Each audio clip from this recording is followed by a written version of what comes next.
রাজধানী ওটোয়ায় এখন টান টান উত্তেজনা।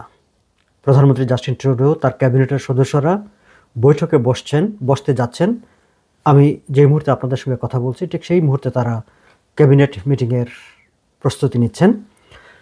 ক্যাবিনেট মিটিংয়ে তারা আলোচনা করবেন যে ডোনাল্ড ট্রাম্পের যে 25% যে ট্যারিফ ঘোষণা, তার পাল্টা হিসাবে কানাডা কী পদক্ষেপ নিতে পারে, কী ব্যবস্থা নিতে পারে। বিকাল 4টার দিকে প্রিমিয়ারদের সঙ্গে বৈঠক করবেন প্রধানমন্ত্রী জাস্টিন ট্রুডো। আর সন্ধ্যা 6টায় প্রধানমন্ত্রী জাস্টিন ট্রুডো তার ফাইন্যান্স মিনিস্টার এবং আরও কয়েকজন মন্ত্রীকে সঙ্গে নিয়ে কানাডার অবস্থান, কানাডা কী পদক্ষেপ নিল সেটি অ্যানাউন্স করবেন। এখন পর্যন্ত যে পাওয়া তথ্য, সেই তথ্যগুলো থেকে এটি পরিষ্কার, কানাডা এবং আমেরিকার মধ্যে একটি ট্রেড ওয়ার, বাণিজ্য যুদ্ধ অনিবার্য হয়ে পড়েছে। ঠিক এই মুহূর্তে যখন আমি কথা বলছি দর্শক, তখন পর্যন্ত অফিসিয়ালি মানে যে চিঠি যেটি পাওয়ার, সেই চিঠি অটোয়া কিংবা কানাডা গভর্নমেন্ট মার্কিন যুক্তরাষ্ট্রের তরফে পায়নি।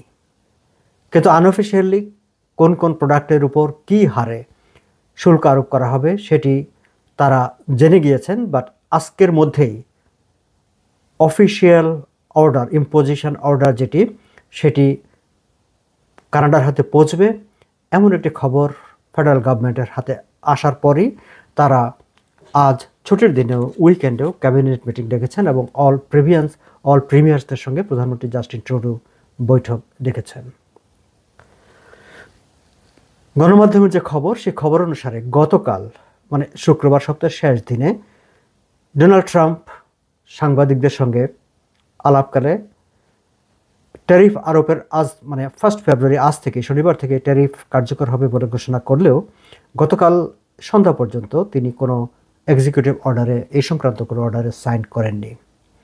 হোয়াইট হাউস থেকে তার যে পাবলিক ইভেন্ট, আজ তার যে পাবলিক এনগেজমেন্টের অ্যানাউন্সমেন্ট করা হয়েছে, স্কেজুয়াল অ্যানাউন্সমেন্ট করা হয়েছে, সেখানে তার কোনো পাবলিক প্রোগ্রামও আজকে নেই, বরং তিনি সকালবেলা ওয়েস্ট পাম বিচে একটি গল্ফ খেলতে গিয়েছেন এবং গল্ফ খেলতে গিয়ে তিনি বেশ কয়েকটি তার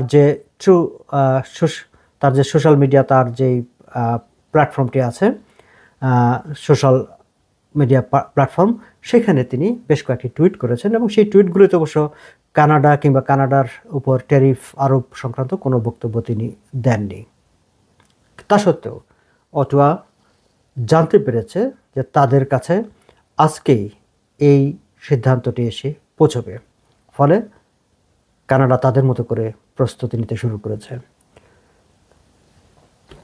আজ থেকে এটি আরোপ করা হলেও এই ট্যারিফ আরোপের সিদ্ধান্তটি কার্যকর হবে মঙ্গলবার থেকে, সেটিও অটোয়া জেনেছে।